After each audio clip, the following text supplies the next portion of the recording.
I didn't have the good fortune of meeting Polly Higgins during her time on Earth, yet her life force comes across strongly in the pages of this book. The Earth she loved so much is better off now for having been graced by her profound compassion and protective spirit. She felt passionately the woundedness of the Earth and dedicated her life and career to coming to its aid. Now, after her death, the entire world is catching up with her. I feel a strong connection to Polly because her path was one with which I can identify. What are the internal changes that we have to go through, particularly as women, in order to show up more fully for life? What is the potential we've been trained to keep unrealized at the cost of giving our gifts to the world? What are the keys to dismantling habits by which we resist our greatness and thus the part we might otherwise play in the healing of a wounded planet? I understand the abandonment and betrayal Polly felt when her ideas were too big, too radical, too outrageous, all appropriately so, in order to get the job done for those around her. I understand the pain she would have had to go through in order to mine the gold of her own internal nature and find the strength to keep on keeping on at a time when she was little understood. I understand how her passionate and total dedication to life gave her the strength she needed to face death unafraid. Polly Higgins did something extremely important. She changed the way our civilization now looks at the rights of the earth itself. By bringing the notion of ecocide into legal question, she has expanded the way we think of what is happening around us. Most importantly, as is evidenced by this book, she has guided us to the internal as well as external changes that will change us and change the earth enough for humanity to survive.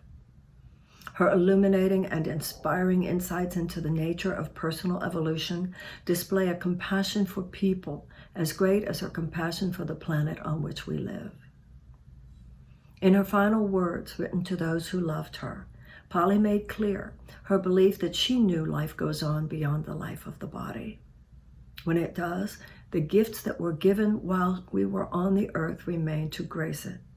In no one's life is that more true than in the life of Polly Higgins. The earth has literally more of a chance to survive because of the work she did on its behalf.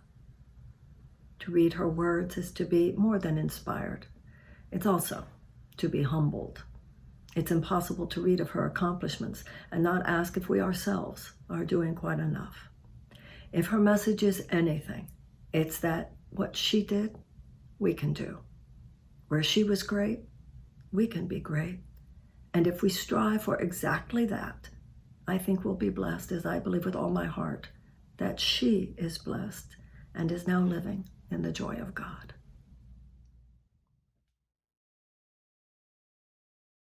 This book is a highly unconventional combination of global crusade with personal exploration and discovery, at once deadly serious and irrepressibly playful.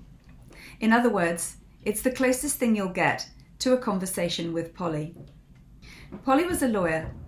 Her own daring was profoundly grounded in the field she had chosen.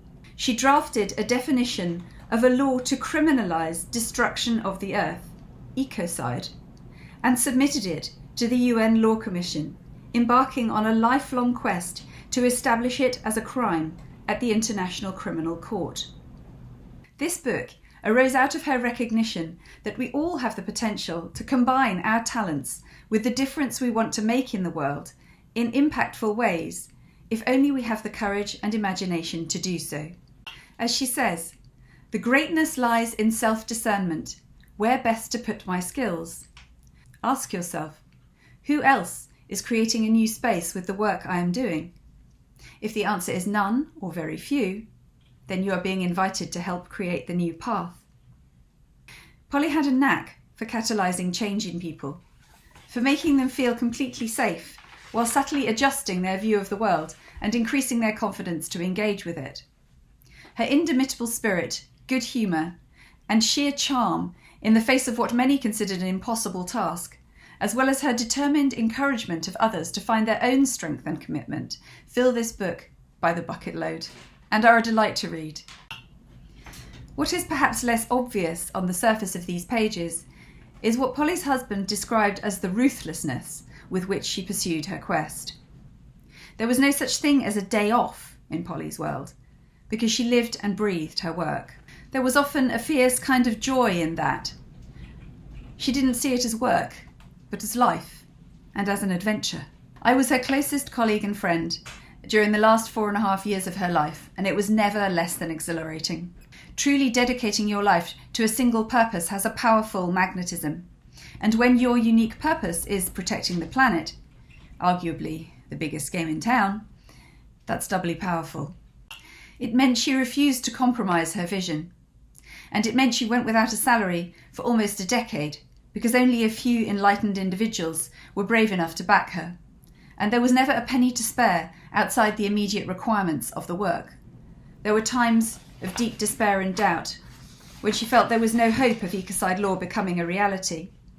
Only those very close to her saw those moments, because her face to the world was always cheerful. She had an intuitive understanding that if she was to convince that world, she could not let her own upbeat conviction waver, even for a second. Her commitment left no room whatsoever for self-pity, and gave her a remarkable perspective on the terminal cancer diagnosis she received in March 2019. She smiled somewhat ruefully and said, "Shame I have to be on death's door to get attention. But if this is what it takes to get it off the ground, let's use it." The concept of freedom runs like a golden thread through the text of this book, because much of Polly's own journey was about freeing herself from constraints.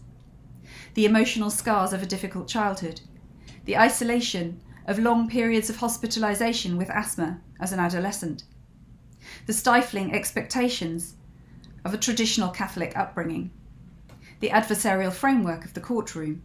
In the end, she didn't get to see the world from the seat of a Harley-Davidson, which was her personal dream of freedom, because she had dedicated herself to a bigger dream. What she shows us beyond the shadow of a doubt, however, is what we can accomplish when we step into our own unique greatness, grounded in our skills and intuition, and with a willingness to take risks in service to something beyond ourselves. She had a profound belief in human potential, in the spirit of community, and particularly in the spirit of rebellion. She was delighted, in the last week of her life, to see the call to stop ecocide taken up on the streets of London during the Extinction Rebellion of April 2019. She understood, correctly, that the seed had been sown and would now take root. The year following her death has been nothing short of extraordinary. Polly's work has grown beyond anything we imagined a year ago. The NGO we founded together, Ecological Defence Integrity, is working with a team of diplomats, lawyers and research experts, taking forward the core legal and diplomatic advocacy work at the international level. We were thrilled when in December 2019, 2 sovereign states members of the International Criminal Court, Vanuatu and the Maldives, dared to be great, and officially called for the Assembly to consider adding a crime of ecocide to the Rome Statute. Meanwhile, the Stop Ecocide campaign has representation in a growing number of countries, raising public awareness and gathering earth protectors to support the cause. A few weeks after her death, Polly's husband Ian discovered a document on her laptop. It was simply titled, "I Know." It was a clear premonition of an early departure, with instructions to be read at the celebration of her life, which she specified was to be a huge party, with food, music and dancing. The full text is reproduced at the end of this book, but one phrase belongs here. Polly wrote, "I know my work is done when others start to call in greatness too." This book is your invitation to do so.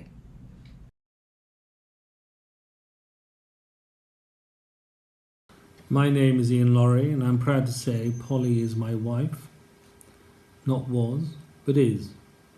I say is because she remains such a deep part of me. She still inspires me. Hope this book will do likewise for others. It shows her humanity, decency, a acute intelligence, but equally her great love for the earth. That love will carry through to all who read this book, and who strive through determined purpose and action, great or small, to give life and substance to the notion of daring to be great. It is the means by which you can play a big role in making the earth a better place to live. The very title, Dare to be Great, should be an inspiration because it is the leitmotif to Polly's approach to life, both in her original professional capacity as a successful barrister and latterly when she took up the equally successful mantle as the Earth's defender. As Polly's husband and most avid supporter, I saw her make the long journey from bloody good barrister to bloody good defender of the Earth and achieve the betterment of a world upon which we depend for our existence. In all the time I knew Polly, she constantly dared to be great, and this has been echoed in her impact on her knowledge and the acceptance of Ecocide as an answer to the destruction of our world.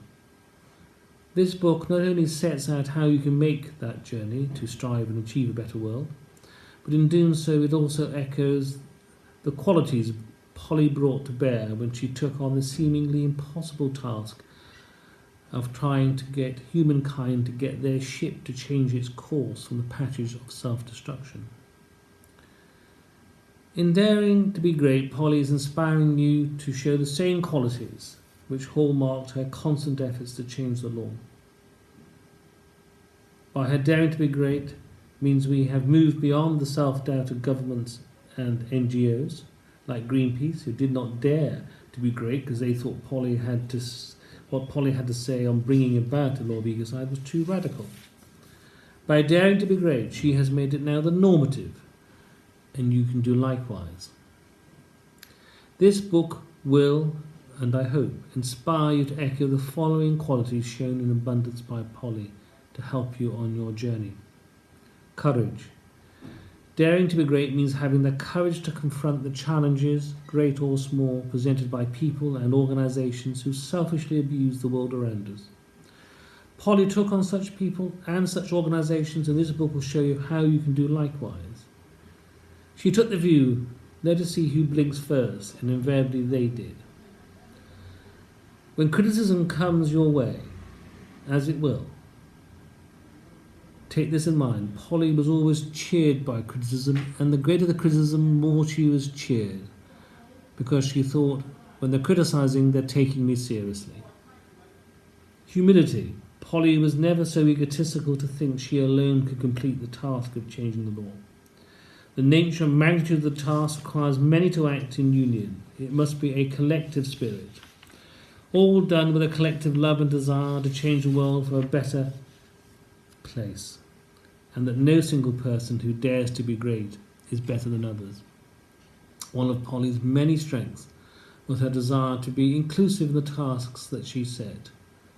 The recognition that no task is so great that it cannot be confronted and is not down to a single person but a collective will to change our approach of our mistreatment of the world should be a constant source of inspiration.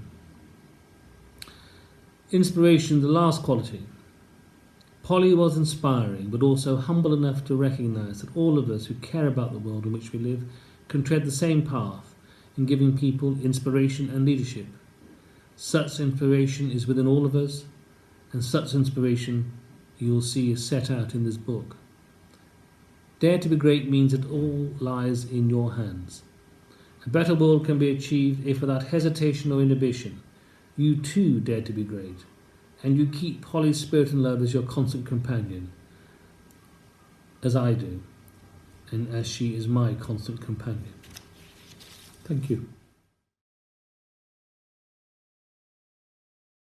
Dare to be Great is well named because a great spirit really does speak through this book. It's by the late and much beloved Polly Higgins, who was an unshakable, indomitable servant of the healing of Earth. She was no stranger to the horrors that are unfolding on Earth, both to people and to planet and to all beings. But despite that knowledge that she carried, she was always cheerful and positive and uplifting. That rubbed off onto everybody who came into contact with her. Dare to be Great embodies all of those qualities. The positivity that does not ignore or is not ignorant of the depths of the pain that's on this earth. And I think that the book will transmit some of the qualities that Polly exemplified to the reader. So, I see this book as a kind of an antidote to the despair and burnout that overtakes so many people. And I hope that this book continues to reach people in the way that Polly has touched so many lives. Establishing the law of ecocide would signal a major breakthrough in the way that we deal with crimes against the natural world. Polly Higgins' groundbreaking proposal to list ecocide as the 5th global crime against peace will go a huge way towards deterring and holding to account chief executives, companies and nations. Whether it's oil drilling in the Arctic, deforestation in the Amazon or overfishing in the Atlantic, activities which impact severely on global ecosystems would be brought under far, far closer scrutiny. It could also play a significant role in encouraging companies to drop the dirty, polluting industries of old and invest in the clean technologies and renewable energy solutions of the future. Polly Higgins is of course known for her work on ecocide law. A parallel piece of work was to make it her business to encourage everyone to be their best possible selves. This she did for me, and it made the world of difference to be so encouraged by a fellow mischief maker. A way to tune into this encouragement and guidance is to read this book.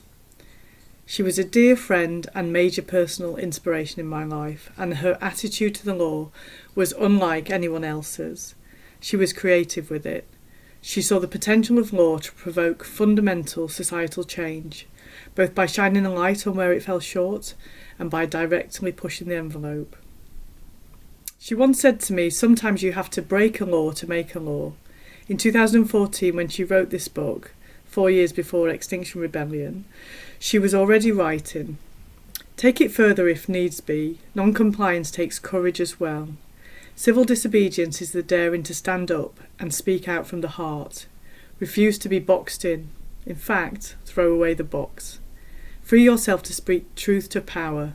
Ask the questions, challenge the norm, and voice your concerns. Only by doing this can we discover the answers. Answers that lead us to a world where we are free from harm." Truly a kindred spirit. The Stop Ecocide campaign itself is testimony to her pioneering legal approach. She designed it specifically to support frontline activists by founding it on a legal document that conscientious protectors could use in a criminal court if arrested. The Earth Protectors Trust Fund document. I was one of the first to sign it in 2017 and to use it to bring my motivations to a courtroom as an activist. In her last month, she jokingly acknowledged how XR had helped her own work on ecocide become more visible, saying, "I love Extinction Rebellion, it makes us look moderate. And if we've brought the possibility of criminalising ecocide closer, we're doing our job." Thank you, dear Polly Higgins, and I really recommend you to read her book, I Dare You to Be Great. Dare to Be Great by Polly Higgins is being republished. And as I open it again, I hear her voice, and I want to ask her, why did she choose that title? Polly, why did you choose that title? Perhaps I'm being over-familiar, but she's buried here in the Slad Valley where I'm talking now, in her beloved earth here, just sort of behind my shoulder, in a straight line almost. So why is it titled Dare to Be Great? Well, daring, perhaps it's understandable because the word daring means both foolhardy and fearless, reckless and smart.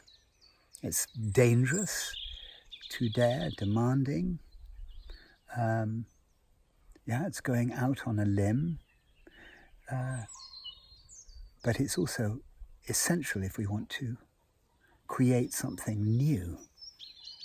And the word great, well, that's a little more problematic for us these days, isn't it? Make great again. delusions of empire, all the connotations of that word. And yet when you open this book, one of the things that you see, you can understand, is why she chose that title and what she meant. Because within it is this invitation, dare to be great. It's an invitation. I would almost say summons, perhaps that's appropriate given the fact that she was a lawyer. Summons for us individually to change, to step out of the systems and ideas, the narrative which is not our own, really, or is not part of nature, the narrative which means that we can't see, essentially, that we are all part of nature. And we can't escape that, just as we can't escape the planet. It's an invitation to see that we are part of that and therefore dare to defend it to the end. It's dangerous, possibly, demanding, certainly, but perhaps the most creative thing we can do, to step out of ourselves into this greater world and at the same time stand up for it against those forces which are so huge. Thank you, Polly, for writing it, and I'll do my best. Hello, my name's Michael Mansfield. I'm a friend of Polly Higgins, fellow barrister, colleague, and we work closely on Ecocide. I wrote Afterword, although I called it Foreword, for her book, republished, Dare to be Great. However, I wrote it in February before the pandemic was declared of coronavirus and before the lockdown, and therefore when I read it, some of it has been overtaken as we've seen how fast events move. So what I would like to do, it having been read in February, and I'm now Monday the 6th of April, so it's a long way further on in a sense. I'd like to make a few extra comments and observations about the significance of what she wrote in the book. So here's the foreword, although I mean foreword. According to convention, this section, I mean of the book of course, is called an afterword, but I have an idea that Polly would have preferred foreword. It encapsulates the essence of this book, her life force and her trajectory. Like the far-reaching ripple effect whereby she was forever stirring the often still waters of the human conscience with a gentle but increasingly penetrating persuasion on behalf of her client, the earth. As a fellow lawyer, it was this simple but radicalizing concept that captured my imagination from the moment I met her over 15 years ago. So accustomed to representing people, the thought that our planet was a living organism which needed defending brought the whole struggle to life. The steady ripple we both worked on was to stop ecocide. Steadfastly supported by her husband Ian, himself a lawyer, Polly lighted upon a grand design, a mock trial in the newly furbished United Kingdom Supreme Court in 2011 for the world to see how, in practical terms, ecocide as a fifth crime against the international peace, alongside genocide, for example, might work. It was streamlined, live, and still available, as I understand it, on YouTube, and was an astounding success. Thereafter, it contributed to her global efforts with governments to add this offence to the Rome Statute. Bear in mind, ecocide was originally intended to be included in the statute, but opposition, obstruction, and obfuscation by, among others, the United States of America and the United Kingdom ensured that it was kept off the international criminal agenda. Since then, and ironically, since her untimely death last spring, the gathering impact of her perpetual stirring has surfaced on a global wave of awareness, anger, and action. The Extinction Rebellion movement, for example, and powerful protests by striking schoolchildren have propelled the immediate risks to the integrity of our planet to the forefront. Prominent banners proclaimed the iniquity of climate crime. Exactly the message Polly had so carefully articulated and crafted. In the autumn of 2019, at the International Criminal Court in The Hague, where crimes against the international peace are tried, Polly's ripple effect emerged in an initiative by island states threatened by rising sea levels and cyclones.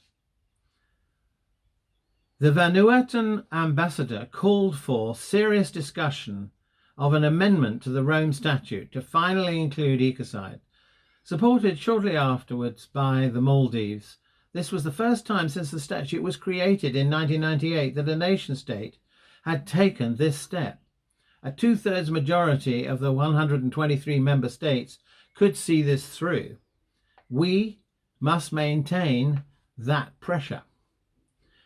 One would have thought the various catastrophes last year alone, exemplified by extensive fires across Africa, South America, and Australia, would by now have moved all hearts and minds to the realization that climate and ecological crisis is no understatement. Indeed, it is already too late for some.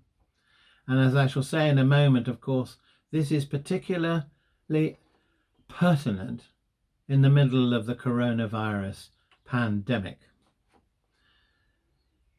However, there are now signs of awakening, possibly through the pandemic, but also fast food chains, culinary and health experts and major food stores all eager to supply and endorse vegan products.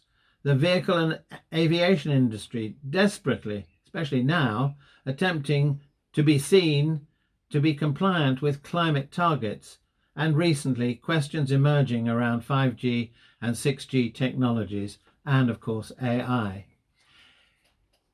Here in the United Kingdom, we are hosting the next round of the United Nations COP, that's the Conference of Parties, talks in Glasgow, due to have been held in November, but now postponed until next year. The government will, at last, be forced to pay regard and respect to environmental issues. And hard on the heels of Glasgow will be, now next year, the International Criminal Court's annual assembly in New York. Again, poignant that it's there, where international state-level diplomacy has the opportunity to step up another gear.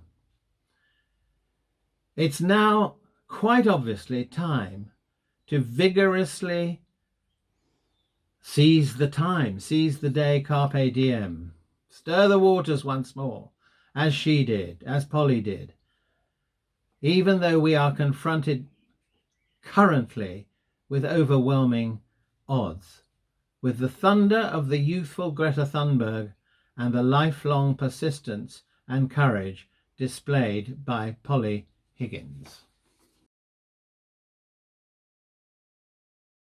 It's Monday, April the 6th, 2020. We are all in the middle of one of the most momentous occasions for everyone, an event that is overtaking all our lives and touching all our lives. And I wanted to use this occasion to pay tribute to Polly and imagine what she might have wanted to say if she had managed to live one extra year. That is a responsibility, and I hope to do her justice. But I think there will be at least two major points she'd want to make. One of them she made when she launched her book, Dare to be Great, way back in 2014. And what she actually said, her words were, "We've trashed the planet."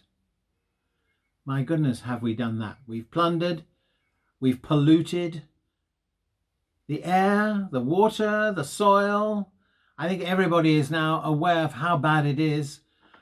It's not just individuals, it's the collectivization. It is done by governments and industries across the world. However, she would say, they've all now been touched by something almost beyond their control, scrabbling to see how to deal with it. They've had to, as it were, level to a situation in which we have now, and this is her first point really, yet we all have a moment to reflect, a pause for thought about the trashing that has been going on for so long, and about ways in which we can bring about an end to that. And in fact, I think everyone is probably sitting down and reevaluating the purpose, the value, the priority of their lives. And that's what Polly was trying to inculcate through the Stop Ecocide campaign, internationally and nationally. So that's the first thing.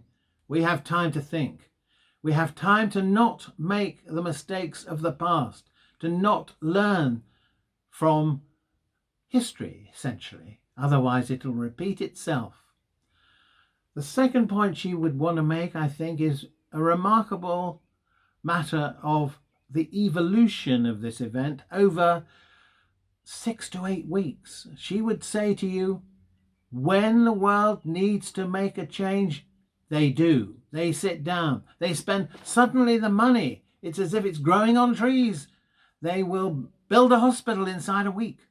They will find, in a time they've never thought of before, a vaccine. They're having to, as it were, knuckle down to change.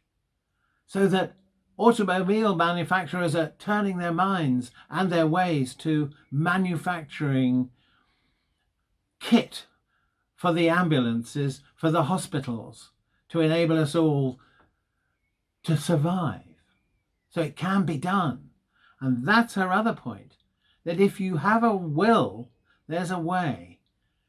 She wanted to bring about change. She would now have that opportunity to say to you, you can do it if you want to. That is a message that heartens all of us.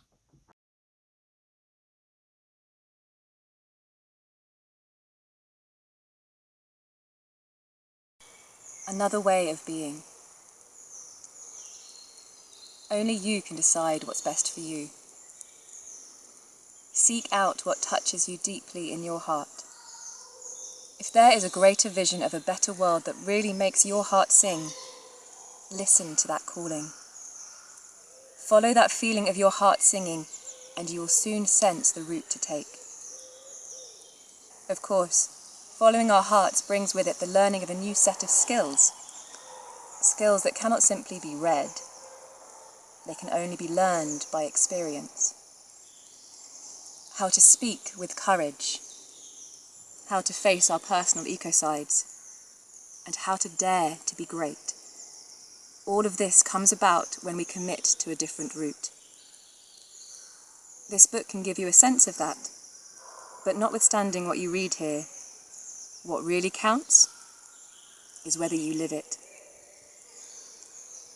That sense of being held back lifts when we shape our lives in accordance with what really resonates with us on a heartfelt level. Once we know what we value, and that can change over time, and we give voice to that which matters the most, we are, in effect, creating our own life path. What matters most to you? It needn't be something that's already out there. In fact, the freedom comes in self-authorizing, give yourself the permission to go and do something else instead. There is nothing worthwhile in being hidebound to something that does not bring you joy. If you feel that sense of, I've got to do this, but I really don't want to, then it's time to ask yourself, am I free, or am I chained by my own doing? All of life is a choice. You can make seismic changes through giving yourself time out to ask, is this for the best? And you know when it's for the best because it feels good in your heart. Tapping into the innate self and having a deeper inquiry as to whether or not you are on the path that is best for your greatest self is one of the most overlooked, yet most profound steps each of us can take. Wouldn't it be fantastic if that was taught at school? You could say that the innate is the smart part, the natural part that works from instinct to let you know what works and what doesn't. It's not the brain that tells us something on an instinctive level. Our innate comes from a deeper sense of being. It's that part of us that knows when, for example, something is wrong, or when we are struck by love. Our innate has inbuilt wisdom, there to tap into whenever we wish. Even when we, in our human state, cannot see the bigger picture, our innate can. Greatness also leads us to a deeper reliance on our innate sense of what works and what doesn't. The innate within us has a very keen radar. It's what guides us when we feel lost. The more we connect with the innate, the more we let go of any sense of being lost. And when we do that, we discover it's okay to not know what will play out next. And we are free simply to put trust that there is something bigger at play. Just by letting our innate self guide us, we become free of the need to control each and every step. Just as we walk without consciously controlling all the millions of cells, thousands of synapses, and hundreds of muscles that are required, we can do the same when we decide to open up to our greater self, viewing ourselves as one part in a far bigger interconnected picture. Like pixels on a screen. Up close, the wonderful myriad of colours makes no sense.